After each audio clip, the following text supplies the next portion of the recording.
can we get your general reactions to that game now that you've had a couple minutes to decompress? I feel like I need a beer, but I'm right off of a cramping incident, so I'm probably going to pass on that. But yeah, that was a roller coaster. Obviously, the overtime was similar to Jacksonville, but Jacksonville, we were always kind of right even with them. This one we got down. I didn't play great in the first half, and then kind of threw the pick in the second half, and kind of rallied from there. So there were some big-time plays being made. A couple shout-outs, first of all, to Drew Sample, who played with a stomach virus and was feeling terrible, and we needed him really badly because these guys blitz a lot, and he's incredible in protection. Another one to Joe Mixon. No running back wants to sit there and just be in protection all day long, but that was kind of the best chance to put up some points and all that. He did a great job. And then our O-line, starting with Ted Karras, just the communication. There was very few protection calls I even needed to make. I can't even talk. I'm so tired. Because he directed the whole show, and it was a very exotic scheme. And so I just want to point out those three guys. Your reaction to T Higgins' touchdown catch? Yeah, I would have included him too, but I think everybody knows that one's kind of obvious. I was hot. They brought a Fonzie pressure, I believe, and just had to drift and give someone a chance with it. And always feel good just throwing the ball up to T. There was a couple times this game where you just kind of throw it up to him, and good things seemed to happen, or we were really close on a couple times. And I'll just continue to keep throwing the ball up to him when those opportunities present themselves because he's very good at it. So that was a blitz that you needed to give him. Yeah. I mean, I haven't watched the tape or anything, but it was a pressure where they're bringing more than we can block, and it beats, whatever our protection call was. So I was hot off of, I think it was Harrison Smith, and just drifted away and threw it up. Can you take us through the play at Tyler, the 44-yarder? Yeah. They blitz a lot. They drop a lot. A lot was made about the scheme. It's a really good scheme, but that was kind of part of it is they drop a lot of people. So I don't know if there were 3 or 4 rushing there, but I believe it was 3. And so there's not a lot of timing plays that are open when they drop 8. And so Pitch, our quarterback coach, had said that, I'm going to move that back, that I'm going to need to move around and make some plays with my legs. Throughout the whole week, he had kind of been saying that, and so that's kind of where that came. Did a good job coming back at a friendly angle. I think T thought he was getting the ball as well. So they kind of, crossed full speed. TB got the ball, and I think that's kind of what sprung him on the run is half the DBs think T's about to catch it, and the other half, think TB's doing it, and everybody just kind of ran into each other. And so I thought he was going to score, but then I was glad, he's with ball security. I think if that was the second quarter and not the end of the game or that situation, he probably would have scored. How about the 3rd and 20, whatever you want to chase? Yeah, I mean, I think that came open because we ran a similar play earlier in the game where I missed Charlie Jones down the middle. And so when you throw one of those and they were playing a lot of, too deep and having someone run the middle, once you throw one of those early in the game, you got to respect it later. And so I think that was kind of a product of that. What was it like? I mean, what was it like out there? I mean, you were obviously very cool, but it was very loud, and it was very, just things were just like going a mile a minute. You had T get mauled, you had, no flag. I mean, Your words, not mine. What's going through your mind? I mean, what's going through your mind when all this is happening? I mean, is it as loud as you had ever heard it? Yeah, I mean, it was loud. Our fans definitely, had their one more drink and came to the game. So you definitely felt it when the defense was on there, and then just the energy in the stadium was really good.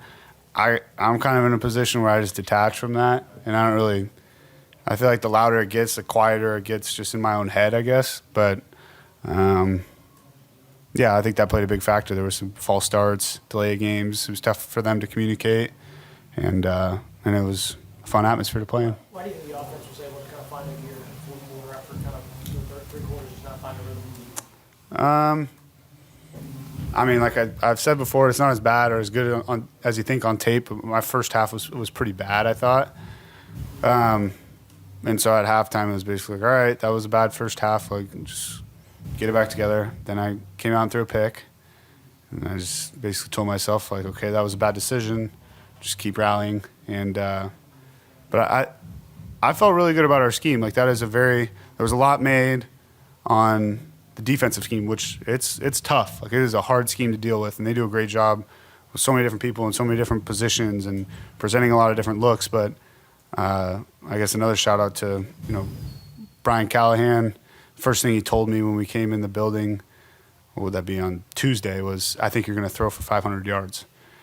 I was like, okay, sounds good. But that kind of set the tone for the week. Like, hey, we're going to keep attacking and don't let they're an attack blitzing defense, and don't let that get you into a shell. Like, keep attacking. And so I think we were able to keep that mindset and finally put together some points. You talked about Mixon. What was his, okay, the pass pro, if you can get into that a little bit, but he also makes one of the plays of the game when he's stopped in the backfield on 4th and 1, scores the touchdown. Yeah, I mean, Joe Mixon's like a battering ram. So I just feel like the more touches he gets, the more, he kind of is our tone setter on offense. It starts with the O-line, but when he's able to, when they put 11 guys on the line of scrimmage and in the box, and we're still able to run the ball, because there's going to be one that's unblocked, and you just got to run him over. And he's really good at that. He's a battering ram. And then also to be able to hand off like an inside zone, and all of a sudden he's bouncing and running around everybody. To have a running back that can do both is huge. Jake, did you see the 4th down stop in the overtime period? And what does that say about those guys, that they literally didn't give up an inch on back-to-back? Yeah. I mean, I think one part of that was calling timeout right before the 3rd down. The first time they tried to just get on the ball and snap it quickly, and we called a timeout, which lets us get set and lets us really come off the ball too. And yeah, I mean, it's impressive. It's 3rd and 1, 4th and inches with the game on the line, and I mean, everybody's going to talk about the Tyler Boyd throw and catch, but I mean, if they get that, they're probably kicking a field goal and winning the game. Well, last month you made it pretty clear you try to stay even keel. Earlier this week you spoke about the Steelers' loss and said because you were involved in that game, it hurt more than typical losses had. On the flip side, does a comeback winning overtime, does that feel even sweeter? Yeah. I'm not going to sit here and say it's not a good feeling. It's much better than losing. I think the emotional roller coaster is part of the game, and part of that is just me staying even keel. But there was definitely a little extra part of just before the game. Like, I remember getting cut there the last time, and just being told like, hey, we might have a spot for you on practice squad. Like, go to the hotel and wait. And so I sat in the hotel for like a couple hours, not knowing if I had a job or not, and then just basically got a text or a call from my agent that they didn't tell me. Like, I had been there for 2 years, and I've been cut my fair share of times, and that was probably the shittiest one. And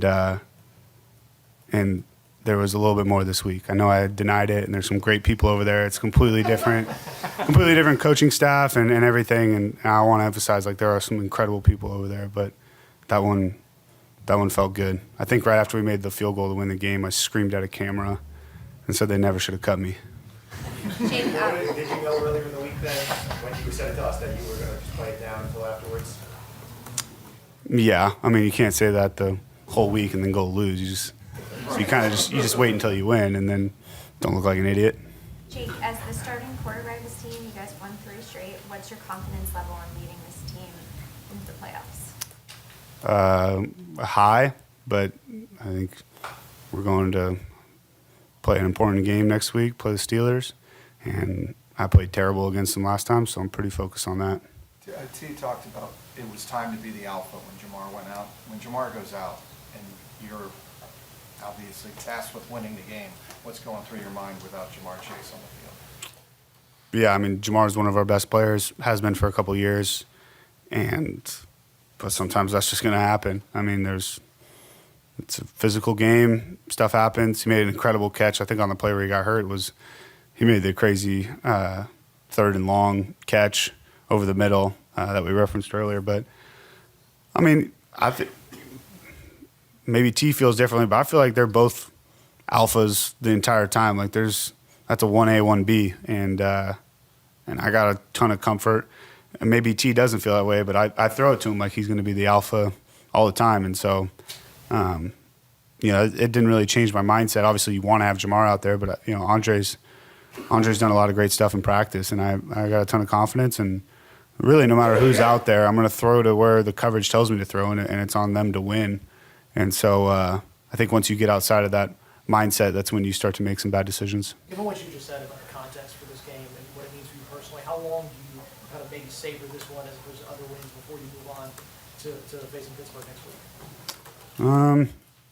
I mean, it's nice to not be on a short week, so maybe a little bit longer, but I'll probably go to dinner with my family, probably get that posted on Twitter again, and then move on after that. Watch the film of it tomorrow and move on. Your first game here, when you signed on the practice squad, was against this club, and you beat him in overtime. Now, Yeah. And now you're the guy doing it. Yeah, I mean, it feels good to win, and I'm not sure where to take that one. Well, you shook your head after the interception. You shook your head all the way back to the sideline. What were you thinking after you threw that? It was a dumb throw, and Why? because I threw it right to the corner, but also because I just felt like I usually do a good job of not pressing. I felt like I pressed there, like I was trying to make the play to get us back in and get us rolling when the guy underneath was open, so I should have just thrown it there. Jake, you just kind of talked about your raw feelings when you found out you were cut by the Vikings. For T, given what he's gone through this year from an adversity standpoint and not getting his contract extension before the season, and the rib injury, then coming back, then the hamstring injury, and then just some uncharacteristic drops, how much sweeter does it make it for him as one of his teammates and the guy that threw him the ball to make that type of statement play in a really important game? Yeah, I mean, I'm a huge fan of T Higgins, whether whatever his situation is with contract stuff and all that. Like, I've been the guy. I've never been that guy. Like, I've never been in that situation, but I've been the guy that you got personal stuff going on where you're maybe on a P squad, or for him, like you want a contract. Everybody does, but I've never felt in the locker room that he's made it about that or anything like that. And so that speaks to his character. Really enjoyable guy to be around, and so I think anytime you have somebody like that, who's obviously it's a fortunate situation where you're right on the cusp of that, but maybe you feel like this close, then it's not happening. That can mess with people, and I haven't felt like that has messed with him at all. He's had some unfortunate injuries, but he's made some incredible plays, and I don't really care if he has some drops. Like, if he makes crazy plays like that, I'll just keep throwing him the ball, and good things are going to happen.